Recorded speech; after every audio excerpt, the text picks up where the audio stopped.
We've talked about the Iranian strategy of just pounding the US bases in the region a lot over the past 4 or so months. And it has led to these bases, kind of slowly evacuating. I think what this past week has demonstrated with Iran really pounding these bases in Jordan is that they have more range than the Americans realized. You can sense a bit of panic in the American security establishment commentariat when they're looking at these strikes in Jordan. Because the Iranian missiles are not really being intercepted very well. Iran is not shooting a ton of missiles and overwhelming the air defenses, really. They're shooting a handful of missiles, and a decent number of them are getting through. And not only are they getting through, but they are getting through and accurately hitting targets. We have verified reports of Apache helicopters being destroyed, other aircraft hangars being targeted. This is confirmed with satellite data. And then, of course, these hits on U.S. barrack positions and, 3 confirmed so far deaths of U.S. troops stationed in Jordan. And the reason this is causing panic is because I think the assumption on the part of a lot of the Americans was, okay, well, we know that Iran has a bajillion short-range ballistic missiles and that they're very accurate with those. Jordan is a bit further. We're talking about something that's over 1,000 kilometers away, basically most of the distance all the way to Israel. And in those strikes at Israel, they're able to hit things accurately, much of the time, but they're definitely not as accurate as they have been when they're hit against Gulf states. That is for sure has happened.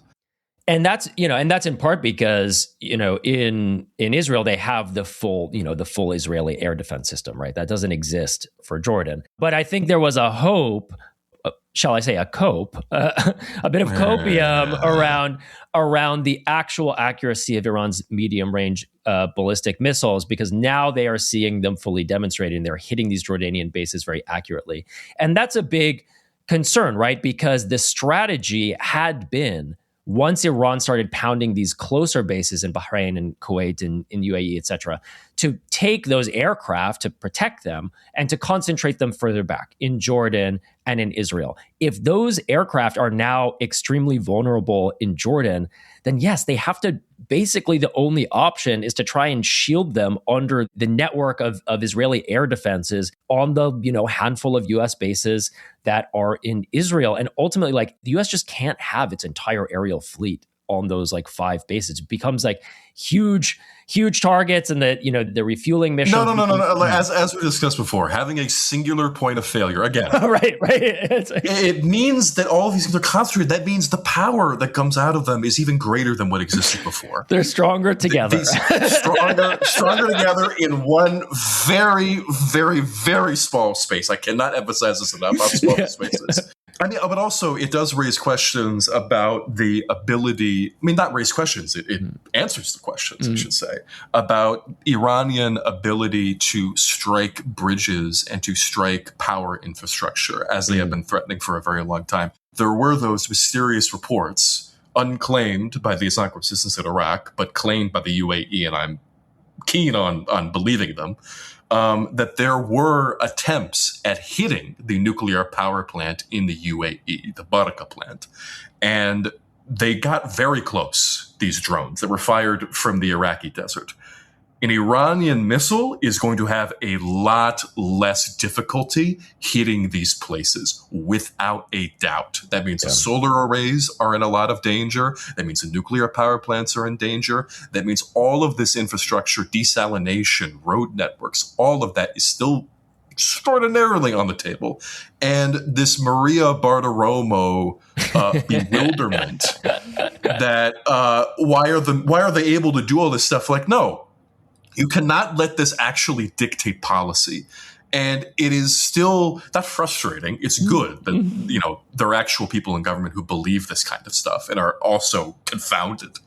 But it is kind of God, man, someone like Hegseth, people who are deep within the State Department now and in the U.S. military brass, being confused by this, wondering why the Iranians are buckling, why they still believe they have cards left to play.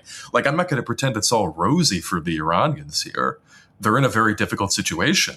But to pretend as if, God, I can't understand this. No.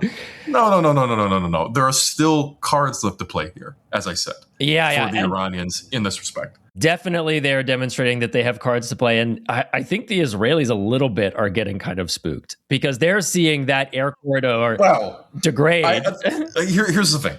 One, there were reports for not a few weeks now, but for over a week now that the Israelis are getting ready for another round because there is that understanding as you're getting at that there are like this is not as firm of a situation as they would like it to be, but they would like it to be consistently this for as long as possible, as Bezalel Smotrich said. This is an ideal situation for Israel because American soldiers are dying instead of them.